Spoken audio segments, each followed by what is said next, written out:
Go ahead. Good morning, ladies and gentlemen. By counselor, I mean, like in ophthalmology, we hardly have counselor. We have organ donation counselor, we have eye donation counselor. Otherwise, we don't have counselor. I consider counseling faculty or the treating person or the consultants. So, Dr. Muralidhar has made my talk very difficult. There is a difference between fact and fiction, and there is what we practice and what we preach. There is a difference, lots of difference in that. And as he told us, it is a foundation of doctor-patient relationship. So counseling is a very important part of treatment. So patient comes to you, he's standing at a crossroads. He doesn't know what to do. So as a counselor, you have to tell him all the diagnosis, different modalities of treatment, and what all complications we can have. So we provide cafeteria approach. So ultimately, patient will decide what he wants, what type of treatment he wants. So counseling should be done without any ulterior motive. There should not be any personal interest involved. And we are not salesmen. We have to tell the truth. We had different counselors in mythology. Lord Krishna, he advised Arjuna, everything was right. Then we had Shakuni, he advised everything wrong to Duryodhan. Then we had Sanjay, he was a neutral counselor. He just described everything what was happening in the battlefield.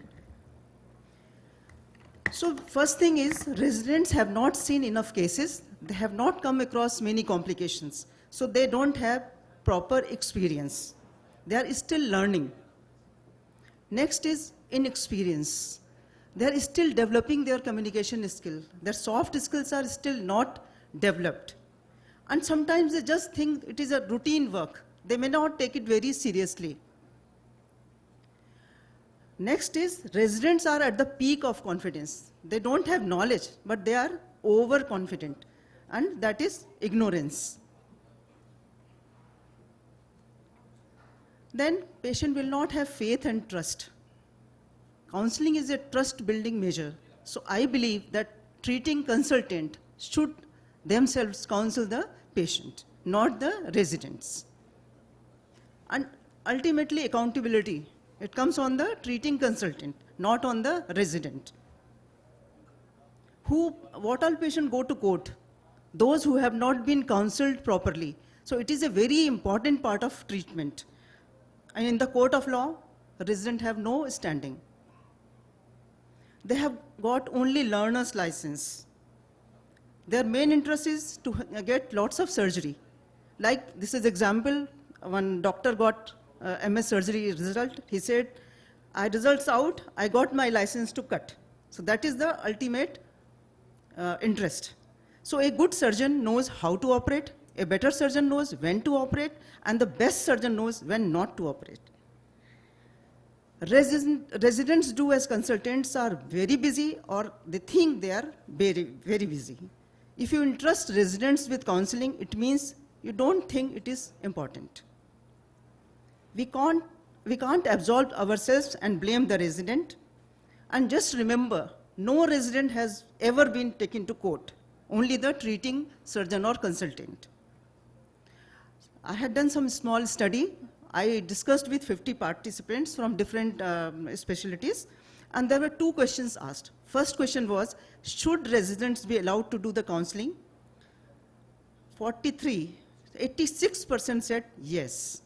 And there was the next question, would you or your relative be willing to undergo counseling by residents? And to my surprise, answer was no. 96% said no. So you just see the difference. What you want something different, and you do give something different. So here I rest my case. I'm sorry, double standards don't work for me. To conclude, most important bridge between the patient and the treating doctor. It is wrong to leave the most important part of patient management to the residents, and we can do, but be prepared to face the consequences. In case of any eventuality post-surgery, we have to be surgeon safe. And patient will have more faith if you do counseling yourself instead of residents.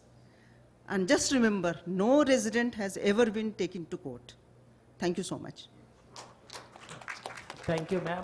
What about the counselors that we have in the hospital? Those who don't know anything about ophthalmology, they counsel. We have got counselors, but they just counsel about organ donation and eye bank.